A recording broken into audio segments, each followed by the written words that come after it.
Hello दोस्तों, आपके अपने YouTube चैनल यूपीएससी नेट में स्वागत है। और आज हम 28 जुलाई 2023 की बात करने वाले हैं, जो आपके एग्जाम के लिए बहुत ही ज्यादा महत्वपूर्ण फटाफट रिवीजन के माध्यम से बात करेंगे, जो आपकी सभी प्रतियोगी परीक्षाओं के लिए इंपोर्टेंट होने वाली है। आज की 28 जुलाई की जो भी करंट अफेयर्स होगी, आज हम मोस्ट इंपोर्टेंट जो करंट अफेयर्स है यहाँ पे आपके लिए लेके आए हैं। अगर आप लोगों ने अभी तक चैनल को सब्सक्राइब नहीं किया, सब्सक्राइब कीजिए, वीडियो पसंद आए लाइक कीजिए, बेल आइकन पर प्रेस कर लीजिए, आने वाली वीडियोस पर नोटिफिकेशन मिलता रहेगा। आज हम अपने पहले क्वेश्चन पर बढ़ते हैं। तो हाल ही में सीआरपीएफ का, किसकी बात की जा रही है, सीआरपीएफ का 85वां स्थापना दिवस कब मनाया गया है? तो कब मनाया जाता है? अगर बात किया है तो 27 जुलाई को। कब मनाया? 27 जुलाई को, याद रखिएगा। 27 जुलाई को सीआरपीएफ का 85वां स्थापना दिवस कब मनाया गया है? नेक्स्ट क्वेश्चन की तरफ बढ़ते हैं। नेक्स्ट क्वेश्चन क्या है उसको देख लेते हैं यहाँ पे। तो नेक्स्ट क्वेश्चन को देखें तो राष्ट्रीय शहीद स्मारक और रेलवे सुरक्षा के लिए राष्ट्रीय संग्रहालय का अनावरण कहाँ किया गया? याद रखिएगा, किसकी बात की जा रही है? राष्ट्रीय शहीद स्मारक। यहाँ पे बात की जा रही है राष्ट्रीय शहीद स्मारक के साथ साथ में, राष्ट्रीय शहीद स्मारक के साथ साथ में रेलवे सुरक्षा, रेलवे की सुरक्षा, रेलवे सुरक्षा के लिए राष्ट्रीय संग्रहालय कहाँ पे अनावरण किया गया? तो लखनऊ में अनावरण किया। कहाँ पे? लखनऊ में। लखनऊ उत्तर प्रदेश की राजधानी है, लखनऊ में अनावरण किया गया है। आप लोगों को एक चीज और बता दें कि हमारा एनसीईआरटी की कुछ वेब सीरीज चल रही है।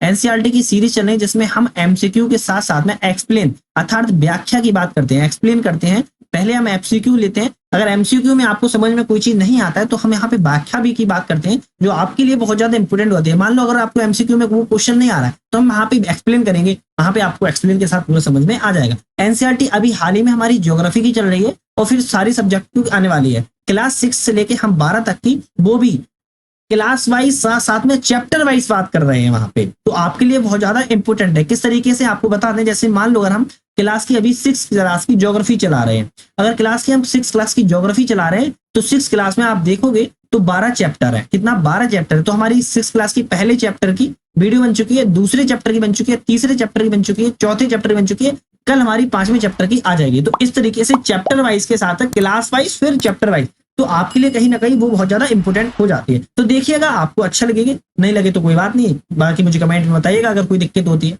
क्वेश्चन की तरफ बढ़ते हैं। तो हाल ही में हेली समिट 2023 और आरसीएस उड़ान 5.2 का उद्घाटन किस राज्य में किया गया है? याद रखिएगा, हेली समिट की बात की जा रही है। हेली समिट 2023 का और आरसीएस उड़ान 5.2 का उद्घाटन किस राज्य में किया गया है? तो मध्य प्रदेश राज्य में किया गया है। मध्य प्रदेश की अगर आप लोगों को पता है शिवराज सिंह चौहान सीएम है, तो आप मुझे कमेंट में बताइएगा उसके राज्यपाल कौन है। ठीक है, आप लोग मुझे कमेंट में बताना है मध्य प्रदेश के राज्यपाल कौन है। सीएम की बात किया शिवराज सिंह चौहान है। तो हेली समिट 2023 और आरसीएस उड़ान 5.2 का उद्घाटन बात किया है तो मध्य प्रदेश राज्य में किया गया है। इस क्वेश्चन की बात करते हैं। तो हाल ही में किस देश की संसद में न्यायपालिका के अधिकार छीनने वाला अधिकार मिला है? तो किसको क्या बात की जा रही है? इजराइल देश ने, इजराइल देश की संसद में न्यायपालिका के अधिकार छीनने वाला अधिकार उनको कानून मिल गया है। याद रखिएगा, तो न्यायपालिका के अधिकार को वो छीनने वाला अधिकार मिल चुका है इजराइल देश को। ठीक है, नेक्स्ट क्वेश्चन की बात करते हैं। हाल ही में कहा कि प्रधानमंत्री हुन सेन ने इस्तीफा दिया हुआ है? बहुत ज्यादा इंपोर्टेंट क्वेश्चन है, एग्जाम में पूछा जा सकता है कि कंबोडिया के प्रधानमंत्री कौन है, क्योंकि ऐसे ही क्वेश्चन मिलेगा। वैसे तो डायरेक्ट पूछेगा नहीं, जिस तरीके से मैंने आपको बता दिया। तो हो सकता है आप लोगों से पूछा जाए कि कंबोडिया के प्रधानमंत्री कौन है, तो आप लोग बताना है हुन सेन है। या फिर पूछा जाए कि हाल ही में किस देश के प्रधानमंत्री ने इस्तीफा दे दिया है, या फिर उनका नाम पूछ रहा है, तो आपको याद रखना है तीनों चीजें, प्रधानमंत्री है, हुन सेन है और कंबोडिया के हैं। तो आप लोग को इस चीज थोड़ा सा ध्यान रखना है। ठीक है, तो कंबोडिया के प्रधानमंत्री ने, हुन सेन ने इस्तीफा दिया हुआ है। क्वेश्चन की तरफ बढ़ते हैं। नेक्स्ट क्वेश्चन क्या है उसको अगर हम बात करें उसको देख लेते हैं। तो हाल ही में प्रभात कुमार को किस देश में भारत का अगला राजदूत नियुक्त किया गया है? तो बात की जा रही है प्रभात कुमार की, एम्बेसडर के रूप में इनको नियुक्त किया गया है। कहाँ पे किया गया है इनको? दक्षिण अफ्रीका में किया हुआ है, साउथ अफ्रीका में इनको नियुक्त किया गया है। कहाँ पे? साउथ अफ्रीका में, याद रखिएगा। साउथ अफ्रीका में प्रभात कुमार को एम्बेसडर के रूप में, भारत के अगले राजदूत के रूप में नियुक्ति इनकी की गई है। नेक्स्ट क्वेश्चन को देख लेते हैं। नेक्स्ट क्वेश्चन क्या है? कहा कि बायकुला रेलवे स्टेशन को यूनेस्को का सांस्कृतिक विरासत पुरस्कार मिला हुआ है। बहुत ज्यादा इंपोर्टेंट हो जाता है। अब 2-3 चीजें यहाँ पे इंपोर्टेंट है। तो एक तो है बायकुला रेलवे स्टेशन कहाँ पर है। एग्जाम में ये भी आ सकता है कि बायकुला रेलवे स्टेशन कहाँ पर है, तो याद रखिएगा मुंबई में है। कहाँ पे है? मुंबई में है। अब आपसे पूछा जा सकता है कि वहां पे ऑप्शन आ जाए कि मुंबई की किस रेलवे स्टेशन को यूनेस्को ने सांस्कृतिक विरासत पुरस्कार दिया हुआ है, तो बायकुला रेलवे स्टेशन को दिया हुआ है। या पूछा जाए बायकुला रेलवे स्टेशन या फिर बहुत सारे रेलवे स्टेशन नाम हो, यूनेस्को का सांस्कृतिक विरासत कौन से सम्मानित किया गया है, तो आपको याद रखना है बायकुला रेलवे स्टेशन मुंबई में, और इसको यूनेस्को ने सांस्कृतिक विरासत पुरस्कार इन्होंने हासिल किया है। नेक्स्ट क्वेश्चन की तरफ पढ़ते हैं। नेक्स्ट क्वेश्चन क्या है यहाँ पे उसको देख लेते हैं। हाल ही में इरशाद अहमद को, किसकी बात की जा रही है यहाँ पे? इरशाद अहमद को। देखो बहुत ज्यादा क्वेश्चन इंपोर्टेंट रहते हैं, वही आपके लिए आते हैं, क्योंकि ऐसा नहीं है मैं कुछ भी यहाँ पे लेके आता हूँ।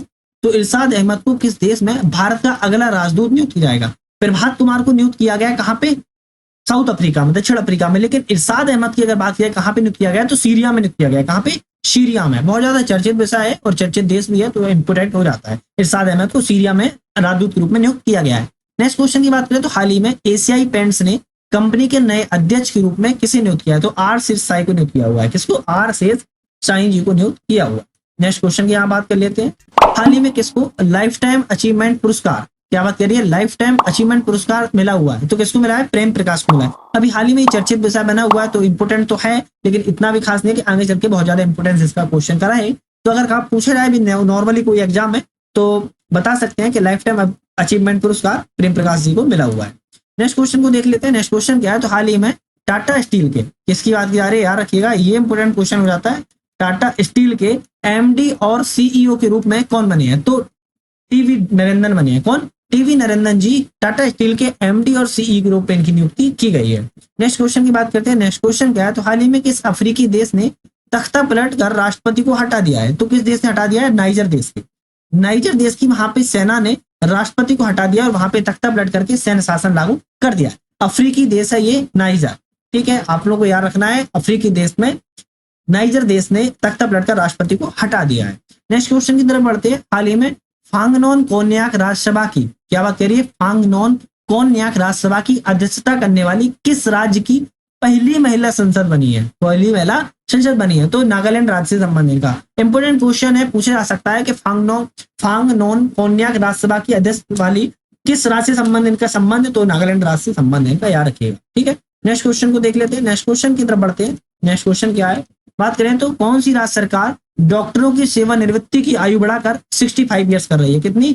65 साल कर रही है। कौन सी राज्य सरकार कर रही है? तो देखा जाए तो उत्तर प्रदेश कर रही है। याद रखिएगा, उत्तर प्रदेश सरकार कर रही है। ये क्वेश्चन एग्जाम में पूछा जा सकता है, इसको थोड़ा सा याद रखिएगा कि उत्तर प्रदेश राज्य सरकार डॉक्टर की जो सेवानिवृत्ति आयु होती है, मतलब को उनको जो रिटायरमेंट होती है वो 65 साल को करने जा रही है उत्तर प्रदेश सरकार। नेक्स्ट क्वेश्चन बात करते हैं। आज के हमारे सीजन का लास्ट क्वेश्चन। उम्मीद है आप लोगों ने चैनल को सब्सक्राइब कर लिया होगा। वीडियो पसंद आ रही तो आप लोगों ने लाइक किया होगा और चैनल को सब्सक्राइब करने के साथ साथ आप लोग बेल आइकन प्रेस कर लिया होगा, जिससे कि आने वाली वीडियोस का नोटिफिकेशन मिलता रहेगा।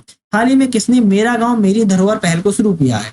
तो अमित शाह जी ने शुरू किया है। लेकिन आप लोगों को एक चीज बता दूं, अगर आप लोगों को इसकी स्पेसिफिक पूरी वीडियो देखनी है मेरा गांव मेरी धरोहर के लिए, तो आप वीडियो हमारी डिस्क्रिप्शन में लिंक में जाके देख सकते हैं। इसके लिए मैंने पूरा डिटेल से वीडियो बनाया हुआ है जो आपके लिए बहुत ज्यादा इंपॉर्टेंट है, क्योंकि मेरा गांव मेरी धरोहर जो योजना है इसके लिए कोई पोर्टल लॉन्च किया गया है। अब पोर्टल लॉन्च किया गया है, इसका उद्देश्य भी कुछ रखे गए हैं, कुछ इसमें विशेषता भी रखी गई है, और इसमें गांव के लोगों को फायदा क्या होने वाला है और गांव को क्या फायदा होने वाला है, दोनों में बहुत अंतर है। गांव के लोगों को भी फायदा होगा, गांव को भी फायदा होगा, तो दोनों को फायदा हो रहा है। इसके लिए मैंने पूरी स्पेसिफिक वीडियो बनाई है, आप डिस्क्रिप्शन में लिंक पे जाके देख सकते हैं। उम्मीद है पूरा सेशन आप लोग पसंद आया होगा। मेरे वीडियो में नई ऊर्जा के साथ आपसे फिर से मुलाकात करते हैं। वीडियो बनाने का बहुत बहुत धन्यवाद।